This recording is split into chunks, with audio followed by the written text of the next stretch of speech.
Je suis la lumière du monde. Celui qui me suit ne marchera pas dans les ténèbres, mais il aura la lumière de la vie. Mesdames et messieurs, nous nous retrouvons aujourd'hui pour un nouvel enseignement de Ma foi, mon combat.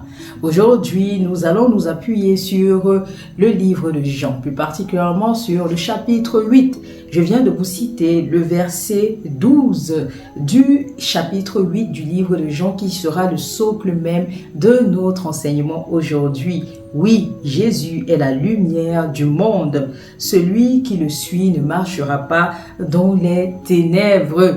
Il faut le noter, il faut l'écrire. Cet enseignement aujourd'hui va être crucial pour votre avancement vers le Seigneur. Il est important pour chaque enfant de Dieu de connaître son authenticité, de ne pas se laisser duper par le mensonge de l'ennemi comme quoi vous n'êtes rien. Sachez, mesdames et messieurs, que lorsque vous vivez en Christ, vous représentez une perle rare aux yeux du Seigneur. Aujourd'hui, on va te parler de ta valeur aux yeux du Christ. Sache que tu es précieux, sache que le Christ s'est sacrifié pour toi, ce n'est pas pour rien. Tu es authentique et c'est ce qu'il a à t'enseigner aujourd'hui.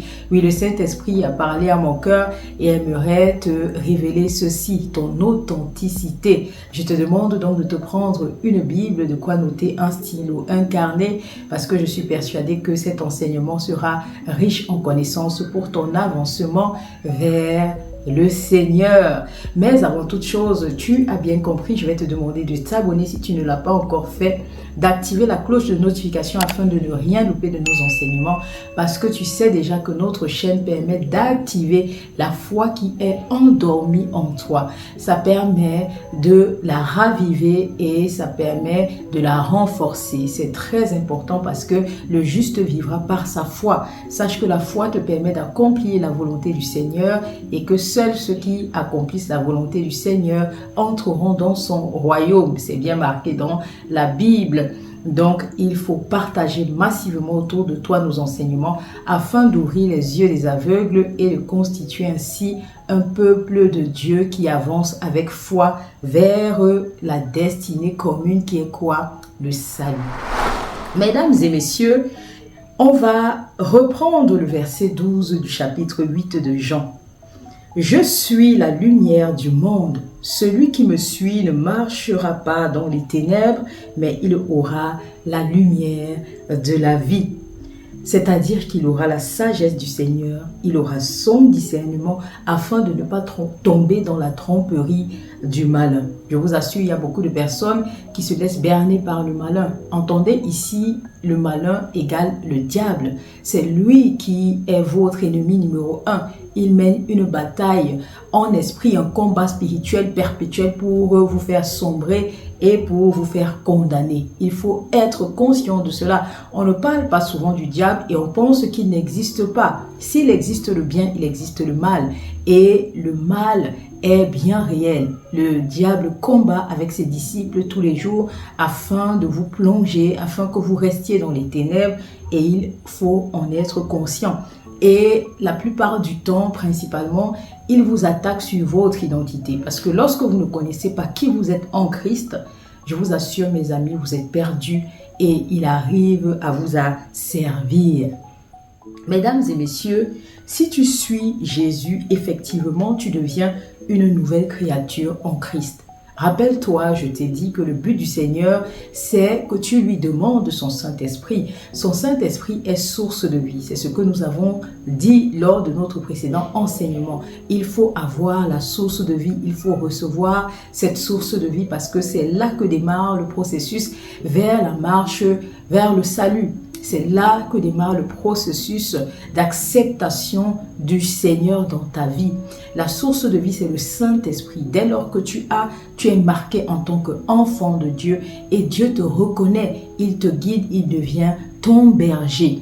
Et l'Esprit Saint te permet d'obtenir les dons de l'Esprit, de tuer en toi le péché que représentent ici les œuvres de la chair, pour te permettre d'avoir la foi parfaite pour accomplir la volonté du Père, comme Jésus nous l'a montré lorsqu'il était sur terre. Ce n'est pas pour rien qu'il nous a dit « Je suis le chemin, la vérité et la vie ». Il faut suivre l'exemple de Christ. Il nous a montré le bel exemple de cette personne qui veut entrer dans le royaume de Dieu. Il faut que vous en soyez conscients de cela, même à notre siècle. Parce qu'il y a des personnes qui pensent que cette parole d'évangile, cette parole de Dieu n'est pas d'actualité à notre siècle. Mais détrompez-vous, parce que le Seigneur a bien dit dans ses saintes écritures que le monde passera, mais sa parole seule restera. Parce que c'est cette parole qui vous jugera le jour du dernier jugement, le jour de la fin des temps. Il y a des personnes qui pensent que ce jour n'arrivera jamais, que ce jour n'existe pas. Et trompez-vous, mesdames et messieurs, ça existe réellement. Si je le dis et si je vous fais ce témoignage, c'est que le Seigneur m'a montré beaucoup de choses. Et il faut que vous en soyez conscients. Mesdames et messieurs, il faut donc être conscient de la créature que vous devez être en Christ. Et vous êtes conscient de cela uniquement lorsque vous avez le Saint-Esprit, parce que c'est le Saint-Esprit qui vous conduit à être renouvelé. Il vous restaure et vous devenez une nouvelle créature en Christ. Et il faut donc être conscient de cette valeur. C'est lorsque vous êtes conscient de cette valeur que tout change pour vous dans votre vie. Lorsque tu n'es pas conscient de ta valeur, sache que tu manques de sagesse. Tu manques de sagesse, je parle ici de la sagesse divine. Parce que la sagesse du monde est différente de la sagesse divine. La science du Seigneur est totalement contraire à ce que l'on nous enseigne. Il faut en être conscient. La sagesse divine, celle qui témoigne du mensonge de l'ennemi. Prenez Jean, chapitre 10, verset 10. Il est écrit: le voleur ne vient que pour dérober, égorger et détruire. Moi, je suis venu afin que les brebis aient la vie et qu'elles aient la vie en abondance. Pensez-vous que cette parole de Jésus est anodine, mesdames et messieurs? Non. Sachez qu'elle prend tout son sens lorsque vous prenez conscience de qui vous êtes en Christ. Beaucoup d'entre nous même, je veux dire, vivons des vies de mensonges. Beaucoup vivent des vies tristes, des vies d'usurpation, une sensation de vie volée, un goût amer dans le cœur. Tous les matins, lorsque vous vous levez pour aller au travail, vous avez la sensation de passer à côté de votre vie. Malheureusement, beaucoup de personnes ressentent cela de nos jours. Sachez que c'est votre conscience qui vous demande d'écouter la voix du bon berger, car lui, il est venu pour vous donner la vie et la vie en abondance. Il est temps de repositionner vos priorités et d'arrêter de poursuivre des mirages. Il est temps de repositionner vos priorités et d'arrêter de poursuivre des mirages. Et j'insiste, à force de courir après l'argent, vous passez à côté de votre destinée. Dieu vous appelle à plus grand, mais la peur que le diable met en vous vous empêche de saisir la foi que Jésus vous tend. Écoutez très bien, mes amis. Le diable vous contrôle par la peur, parce que votre priorité reste encore le gain de l'argent. Dis-toi que dès lors que ta priorité dans ta vie est de gagner de l'argent à tout prix, le diable te contrôle par la peur.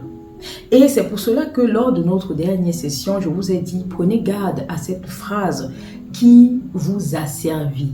Une phrase que l'on prononce tous les jours, mais qui est en réalité une phrase diabolique. C'est une ruse du diable pour vous asservir afin que vous preniez pour maître l'argent. Il n'est pas bon que l'argent devienne votre maître. L'argent ne doit pas vous contrôler, sinon ça devient de l'idolâtrie. Oui, cette phrase qui nous dit « le temps, c'est de l'argent ». La phrase typique du voleur, celui-là qui cherche à voler votre destinée. Est-ce que vous êtes conscient de cela? À force de suivre ce modèle, vous avez une sensation de vide en vous. L'argent ne résout pas tout, mes amis. À force de courir après l'argent, vous avez cette sensation de vide en vous. Une sensation de mal-être, mes amis, parce que vous vivez des vies d'emprunt. Le diable utilise la peur pour te contrôler, mon ami. Le diable utilise la peur pour vous contrôler. Dieu, lui, il place la foi avant toute chose. Le diable place la peur dans ton cœur depuis le fondement, c'est-à-dire depuis ta tendre enfance, dans le but de voler ta destinée. La peur se manifeste donc de plusieurs façons parce qu'il faut que tu sois conscient de cela pour reconnaître ta valeur et reconnaître l'authenticité que le Seigneur a placée dans ton cœur. Comment se manifeste la peur? Qu'est-ce que le diable utilise pour t'asservir et pour que la peur puisse te contrôler, et ce depuis ta tendre enfance? La peur d'être toi. La peur d'être authentique. Depuis petit, il a compris que si tu renais en Christ, écoute très bien, tu deviens une créature d'autorité. Car automatiquement, tu sauras que tu es doté de dons, de talents, et que tu sauras surtout que le Seigneur a prévu pour toi un projet particulier. Car il place en chacun de nous une étoile. Tu es amené à briller selon le plan de Dieu, selon le plan que Dieu a établi pour toi. Est-ce que tu sais cela? Le diable, lui, il a compris le processus. Il sait que tu es une étoile. Il sait que tu es une lumière comme Jésus. Parce que nous sommes amenés à briller selon le Christ. Nous sommes amenés à vivre en Christ. Nous sommes des co-héritiers de Christ. Donc, nous portons en nous des lumières. Et le diable, lui, son but, c'est de t'empêcher de briller. Et il a saisi cette ruse, la peur, et il l'utilise depuis ta tendre enfance parce qu'il ne veut pas que cette étoile brille. Il sait que le Seigneur a prévu pour toi des projets et il veut empêcher que cela voie le jour. Nous tous sommes à la base comme Jésus, des êtres de lumière. Écris cela quelque part. Je suis un être de lumière. C'est là que tu prends conscience de ta valeur. Mais comme le rôle du diable est de nous plonger dans les ténèbres, il s'assure que nous restions éloignés de cette réalité aussi longtemps que possible. Et il y a beaucoup malheureusement qui quittent cette vie sans connaître qu'ils portent en eux une lumière qui reste dans les ténèbres jusqu'à ce que vous en preniez conscience. Ta conscience commence à te remettre en question justement au fur et à mesure que tu te rapproches de la parole de Dieu, au fur et à mesure que tu te rapproches de Jésus. Je vais prendre ici mon exemple, parce qu'il est bon de prendre mon exemple afin de vous édifier. Petite, j'ai réalisé que le diable a très vite établi une base dans ma vie pour tenter de me plonger dans les ténèbres, une base de peur. Il a misé sur le rejet, la trahison, le mal-être, s'assurant de mettre sur mon chemin des personnes qui me briseraient.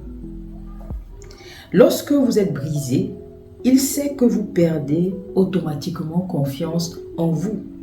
Et lorsque vous perdez confiance en vous, vous perdez l'amour de votre propre personne, car il sait que le Seigneur vous demande d'aimer votre prochain comme vous-même.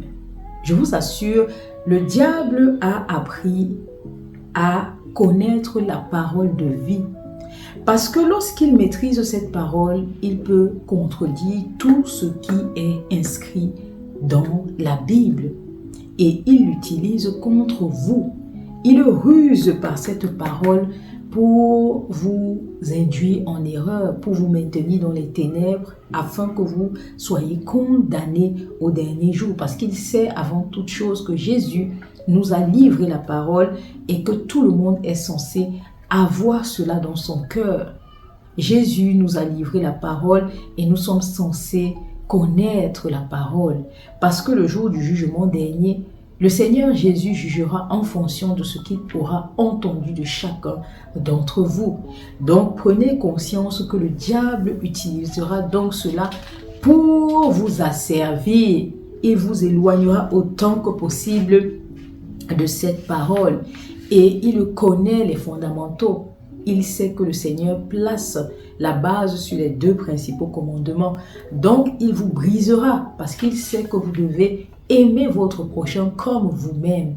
Mais lorsque vous ne vous aimez pas, si vous êtes brisé, serez-vous donc capable de vous apprécier à votre juste valeur? C'est ce qu'il faut vous poser comme question aujourd'hui. Vous trouverez toujours plus de défauts en vous que de qualités. Et de même, vous ne serez pas capable de porter l'amour à votre proche, à votre prochain, vu que vous ne vous aimez pas. Le diable vous ment. En faisant cela, en faisant cela dans votre vie, autant pour moi, il essaye de vous éloigner des principes du Seigneur. Tu aimeras le Seigneur, ton Dieu, de tout ton être, de tout ton cœur, et tu aimeras ton prochain comme toi-même. Et n'est-ce pas, lorsque vous êtes brisé, il vous arrive de demander pourquoi au Seigneur? Pourtant, cela n'est pas du Seigneur, car depuis tout ce temps, le Seigneur, lui, il n'a jamais cessé de vous aimer. C'est pour cela que malgré nos péchés, le Seigneur a préféré sacrifier ce qu'il avait de plus cher, son Fils à la croix, pour nous pardonner entièrement et nous purifier. C'est parce que le Seigneur est amour et miséricorde qu'il en est arrivé à cette solution. Il pouvait très bien nous laisser dans le péché, il pouvait nous condamner, mais il nous aime tellement qu'il a préféré sacrifier son Fils. Il faut que vous soyez conscients de l'amour du Seigneur pour vous, parce que son amour ne change pas. Il aimerait juste que vous preniez conscience de l'amour qu'il vous porte. Prenez Jean, chapitre 10, verset 11. Il est écrit, « Je suis le bon berger. Le bon berger donne sa vie pour ses brebis. » Vous voyez, Jésus n'a pas changé. Il ne changera jamais. Il s'est sacrifié pour nous parce qu'il nous aime. Il a préféré se sacrifier. Et il est à votre porte aujourd'hui, attendant que vous le laissiez entrer dans votre vie. Lorsque vous avez le souffle de vie, sachez qu'automatiquement Jésus vous attend.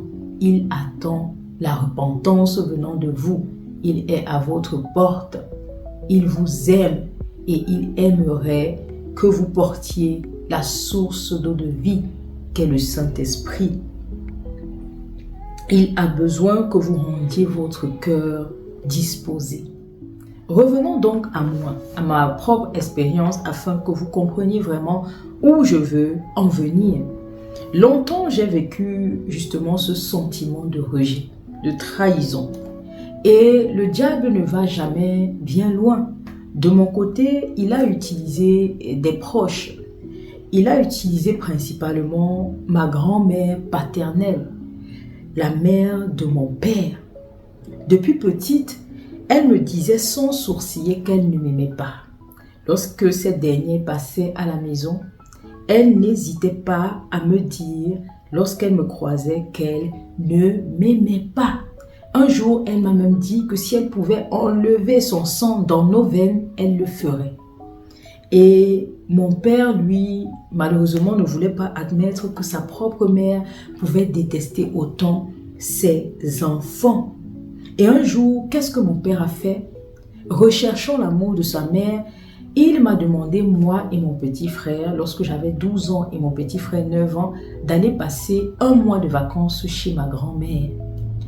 Je redoutais de lui dire que ça ne servait à rien, qu'elle nous détestait et que depuis petite, elle me le disait. Elle disait qu'elle ne m'aimait pas, elle n'aimait pas mes frères ni mes sœurs et qu'elle me chargeait d'aller dire cela à mes frères et sœurs. Elle nous détestait. Et il a quand même décidé que j'allais aller en vacances chez elle avec mon petit frère. Nous sommes allés là-bas, c'était l'enfer. Elle nous a maltraités. Elle ne nous donnait pas à manger. Et elle n'hésitait pas à nous dire qu'on ne valait rien à ses yeux. C'est pour cela qu'elle ne nous nourrissait pas. On se débrouillait chez les voisins pour chercher de quoi manger. Pourtant, mon père avait les moyens. Et pourtant, mon père, en nous laissant lui avait donné l'argent de la ration afin que moi et mon frère, nous ne manquions de rien. Mais ça ne l'a pas empêché de nous maltraiter. Et un jour, elle en avait marre de voir nos visages, moi et mon frère. Pour rien, j'avais 12 ans, mesdames et messieurs, et mon frère avait 9 ans. Nous étions des enfants. Et on se posait cette question, pourquoi notre grand-mère nous déteste autant? Un jour, ayant marre de jouer la comédie, elle a pris mes bagages et ceux de mon frère, elle a jeté par-dessus la barrière et elle nous a mis à la porte. Je ne sais même pas si on avait passé 2 semaines. Je pense qu'on avait passé à tout casser 1 semaine. Elle n'a pas pu nous supporter parce qu'elle nous détestait. Nous étions des innocents. Qu'est-ce que nous avions fait? Nous n'avons rien fait à part naître dans sa lignée. Mais elle ne voulait pas de nous. Heureusement pour nous, nous avions une voisine qui était en même temps une belle-mère à nous, qui nous a repêchés. Elle nous a pris et elle a permis à ce que nous puissions terminer les vacances avec elle. On n'avait aucun lien de sang, mais elle nous a démontré un amour profond. Cet amour que le Seigneur veut qu'on porte pour le prochain. Aimez-vous les uns les autres. Aime ton prochain comme toi-même. Cette grand-mère-là nous a démontré cela. Nous n'étions pas ses petits-fils, mais elle nous a portés dans son cœur. Elle nous a nourris.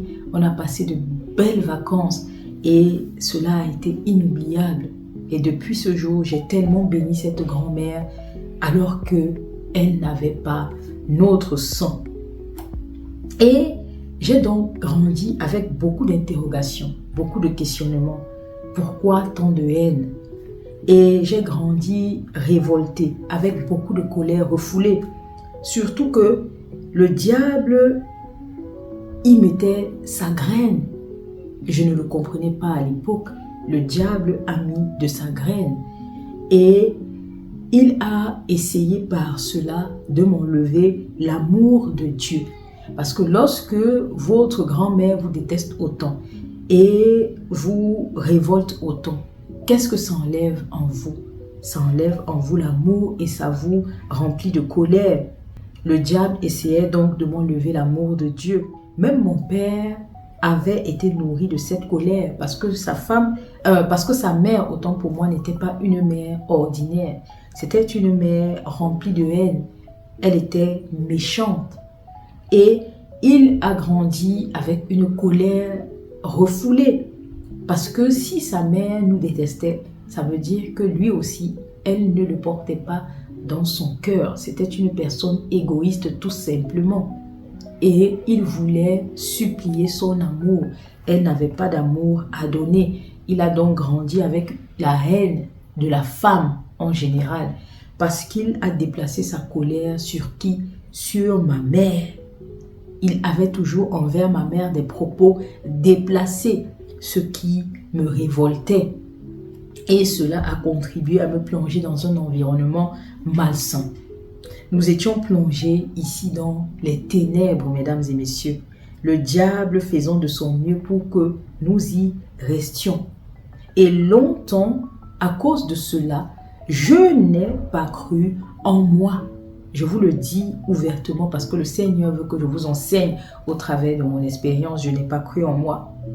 Je me laissais contrôler la plupart du temps par ma colère, par mes peurs. J'étais une personne très colérique. Je poursuivais des mirages. Cet environnement avait même réussi à me dérober mes talents.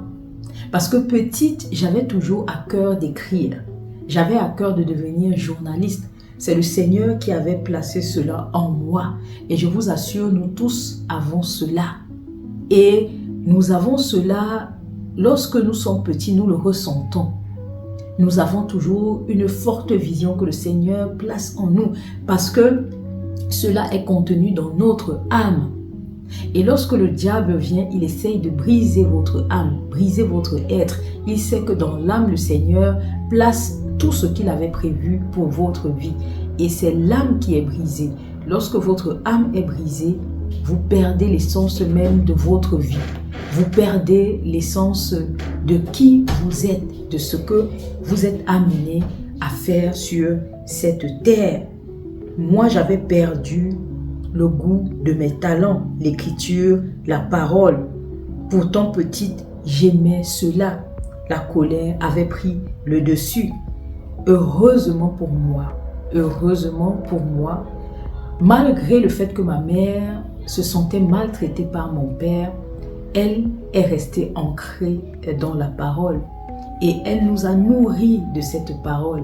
Je me rappelle toujours que petite, ma mère, avant de nous endormir, nous réunissait et on prenait des passages bibliques, on étudiait cela et elle nous demandait toujours de faire un résumé. Et avec le temps, cela a laissé en moi quoi, mesdames et messieurs? Des paroles d'amour. Malgré la colère que j'avais, j'étais nourrie par cet amour qui, au final, avec le temps, prenait le dessus. Parce que n'oubliez pas, le Seigneur est au-dessus de tout. Nul ne peut résister au Seigneur. Il a besoin des cœurs disposés. Il a besoin de cela venant de vous. Et une fois que j'ai quitté le nid, une fois que j'ai voyagé pour mes études, j'ai moi-même conservé cette habitude, malgré mes colères. Mais pourquoi? Malgré cela, j'ai continué à m'accrocher à la parole de Jésus, jusqu'au moment où le Seigneur s'est révélé à moi. C'est très important. J'ai ressenti sa présence qui devenait de plus en plus grandissante dans ma vie. Et très souvent, j'ai ressenti son soutien jusqu'au jour où j'ai compris que le Seigneur n'était pas une simple lecture du quotidien. Le Seigneur n'était pas une simple lecture de réconfort, il était bien réel. Mes amis, il est réel. Il m'a donc poussé à rechercher ma valeur. Le Seigneur, lorsqu'il est entré dans ma vie, il savait que j'étais une personne brisée par la vie. Et la première chose qu'il a essayé de me montrer, c'est quelle est ta valeur, Linda. Et il m'a poussé donc à rechercher mon authenticité. C'est vraiment réel, mes amis. Il m'a poussé à rechercher mon authenticité, ce que le diable avait voulu me voler. C'est de là que j'ai retrouvé mes dons et mes talents. Il m'a poussé à travailler dessus et à m'améliorer. Et c'est là que j'ai commencé à ressentir mon utilité. Parce que longtemps, j'avais oublié ce qu'était de se sentir utile en société. Et beaucoup ressentent ce vide dans leur cœur parce que ne se sentent pas, parce qu'ils ne se sentent pas utiles en société. Un être humain a besoin d'être utile. C'est pour cela que le diable, lui, vous brise. Il brise votre âme. Il vient vous intimider sur le qui vous êtes. Il brise votre être parce qu'il sait que lorsque une personne ne se connaît pas, elle est à la merci du diable. Elle est vulnérable.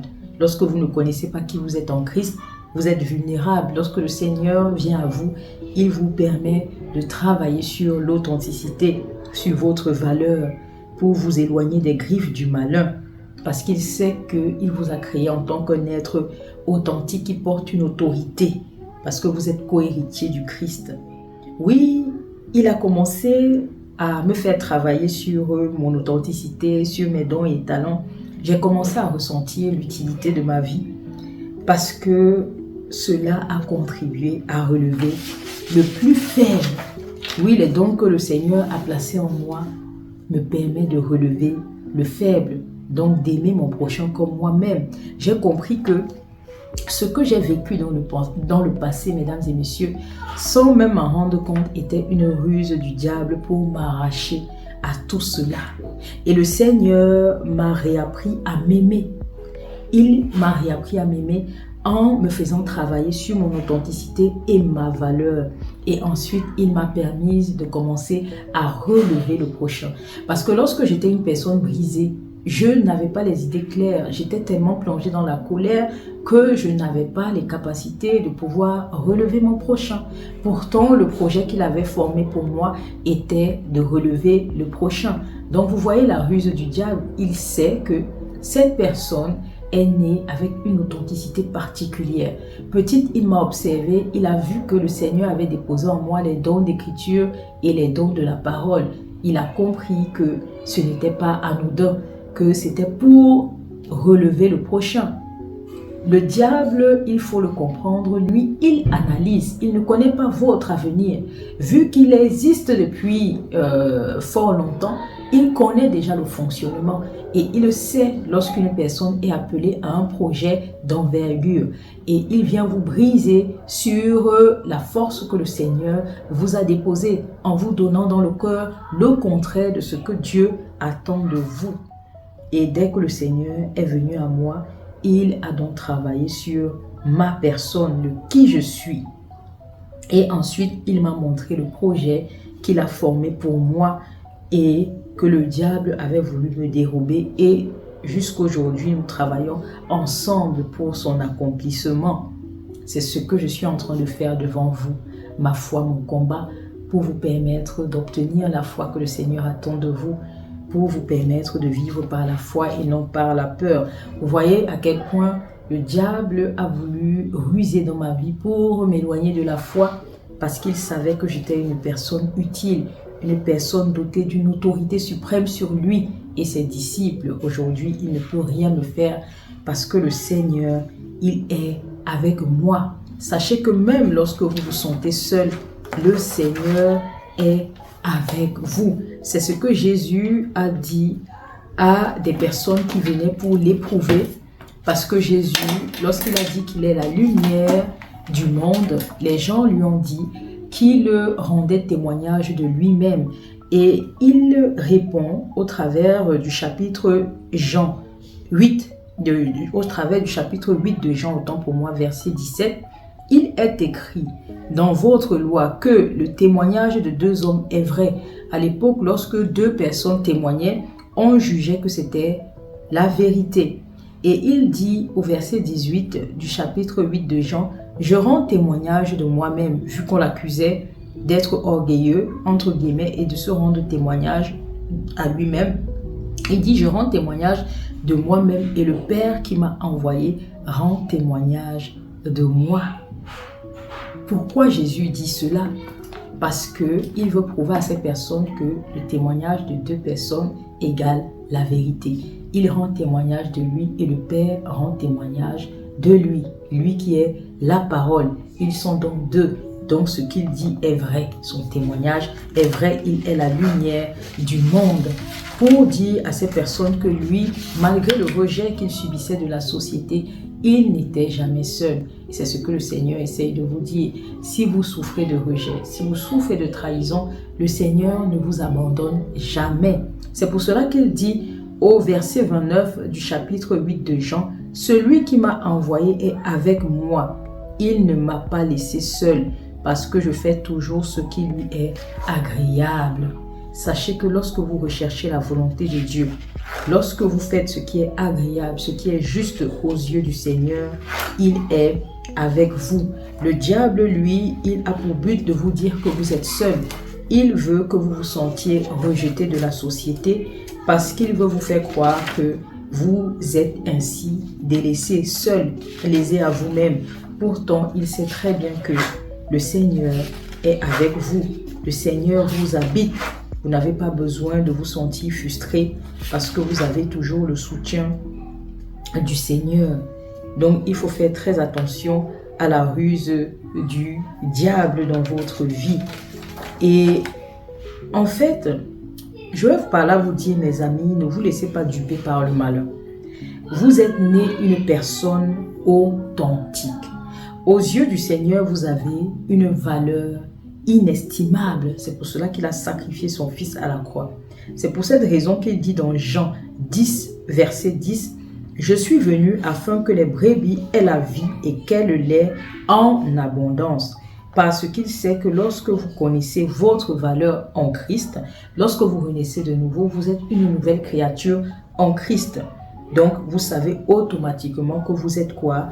Une créature dotée de dons, de talents, née pour accomplir le projet du Seigneur. Sauf que lui, le Seigneur vous appelle à lui faire confiance. Il vous appelle à vivre par votre foi et non par la peur. Il faut que vous déconstruisiez ce que le monde a mis en vous. Il est essentiel, il est nécessaire, il est même crucial d'atteindre la foi que le Seigneur attend de vous. Et vous ne l'aurez pas sans le Saint-Esprit du Seigneur. C'est pour cela que le Seigneur dit, priez non pas pour vos besoins qui nourrissent votre chair éphémère, mais priez pour recevoir le Saint-Esprit. Parce que c'est le Saint-Esprit qui vous conduit à avoir la foi que le Seigneur attend de vous. Il vous appelle à ne pas être esclave de l'argent. Il parle pour, autant pour moi je parle ici, pour ceux qui savent qu'ils sont sur le mauvais chemin. Oui, je parle pour ceux qui savent qu'ils sont sur le mauvais chemin. Ceux qui savent qu'ils vivent des vies d'emprunt et ceux qui ont réalisé qu'ils sont contrôlés par leur peur, la peur de manquer, et préfèrent fermer la voie au Seigneur. Ils préfèrent donc vivre dans un système où on court derrière l'argent et non derrière la foi. L'argent à tout prix. Je vous demande de prendre le psaume 127, verset 2. En vain, vous vous levez de bon matin, vous vous couchez tard et vous mangez le pain de douleur. Il en donne autant à ses bien-aimés pendant leur sommeil. Vous voyez, le Seigneur essaye de vous parler. Il essaye de vous convaincre. Cessez de vivre par la peur. Cessez d'être contrôlé par l'argent pour vivre dans le pain de douleur. C'est le plus gros mensonge du diable pour vous asservir. Le Seigneur vous donne tout. Recherchez d'abord le royaume de Dieu et tout cela vous sera donné par-dessus. Le but du Seigneur, c'est quoi? Que vous viviez par la foi, car il vous a créé avec des dons et des talents. Et cela, il prévoit que vous les utilisiez pour le projet qu'il avait déjà formé pour vous, même avant votre venue sur terre. Qui était quoi, mesdames et messieurs? Des projets de paix et non de malheur pour vous donner de l'avenir et de l'espérance. L'objectif, c'est quoi dans ta vie? Ta vie doit être le reflet de la gloire du Seigneur. Le monde doit être épaté par ta percée. Ils doivent se dire que seul le Seigneur est capable d'un tel espoir dans la vie d'un être humain.